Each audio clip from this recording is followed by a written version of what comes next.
My name is Laura Maggino, and I am a general and pancreatic surgeon from Italy.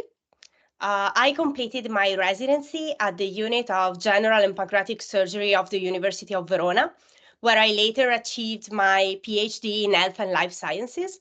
And during my training, I also spent 1 year as a research fellow at the University of Pennsylvania and obtained a master's degree in biostatistics.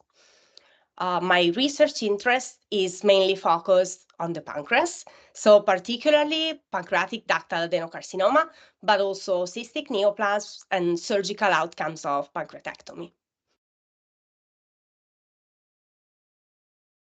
So I've always been passionate about clinical research and writing, but although I have reviewed many manuscripts and written several papers myself, I have always been curious about the process behind that submit bottom. So I think it is that curiosity around the editorial process that attracted me to this position.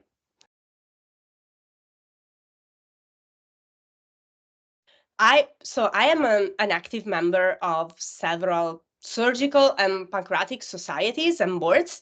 And I also recently became mentor of Pancreas 2000, which is the official postgraduate course of the European Pancreas Club.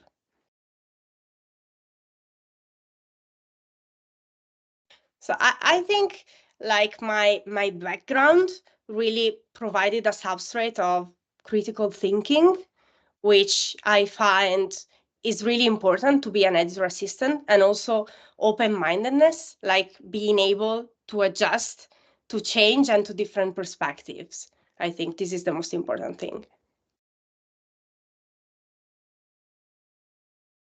So I basically loved everything about this year as editor assistant. I think this position really gave me the opportunity to get a grasp of the editorial world at many levels. So first, you see how manuscripts are handled, like how decisions are taken on whether to accept or reject a paper, how reviewers' comments are interpreted and acted upon. And this was, like, for me, it was really interesting. And then second, you are trained on how to edit papers to help them reach their best possible version for publication. And personally, I really enjoyed this task, which I didn't even think it was an editor's job before this experience. And then, of course, by attending editorial meetings, both online and in person, you get a sense of the vision behind a journal. So why a journal does what it does.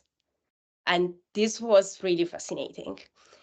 And then, of course, on the personal side, you get to know a lot of interesting people.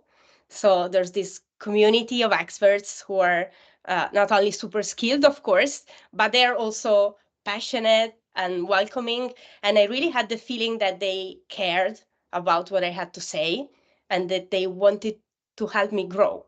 So, and this was really an amazing part of being an editor assistant. As I was saying, I really loved the editing task. And during my rotation at the BJS Open, I had the chance to work under the supervision of Ville Salinen, the editor-in-chief, and we really edited manuscripts together. And this was an incredibly enriching experience for me, and I loved it.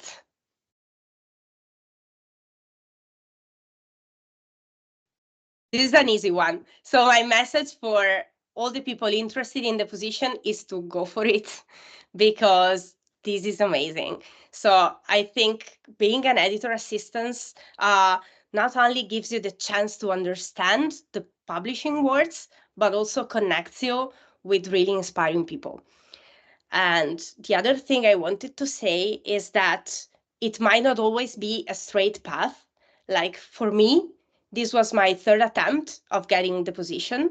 So even if you don't succeed the first time or even the second time, my recommendation is to keep trying, because if you think this is the right opportunity for you, don't give up. and I can guarantee it is worth the effort.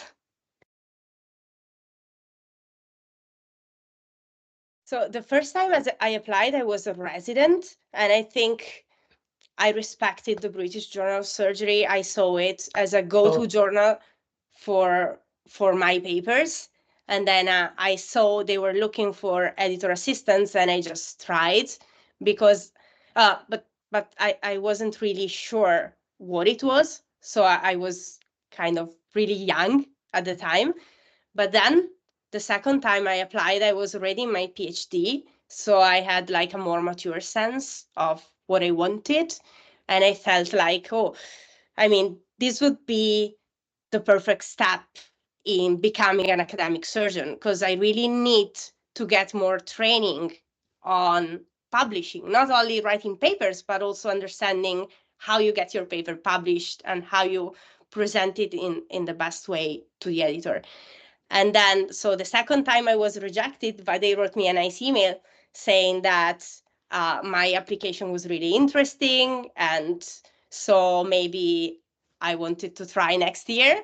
And so the next year, first thing I did when I saw the application out again was trying again. Of course, I updated it. And in the meanwhile, I was also trying to bridge the gaps in my applications. Like, for example, I hadn't reviewed that much for the BJS and BJS Open, so I tried to do it. I hadn't published that much in those journals, so I tried to do it. And that's how, I mean, in the end, it ended up good. So first thing is skills. So there's a core of skills that I acquired through training with the editors and editor-in-chief during the year. And the second thing is also self-confidence, like having the courage and the strength to speak up during meetings and to say my mind, even when I'm talking to much more experienced people, because I have seen that my opinions matter to them.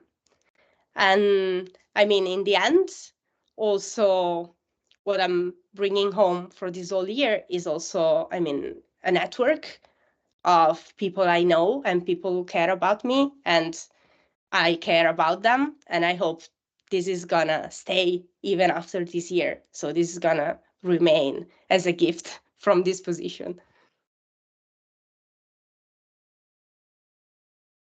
So my dream is to become an academic surgeon.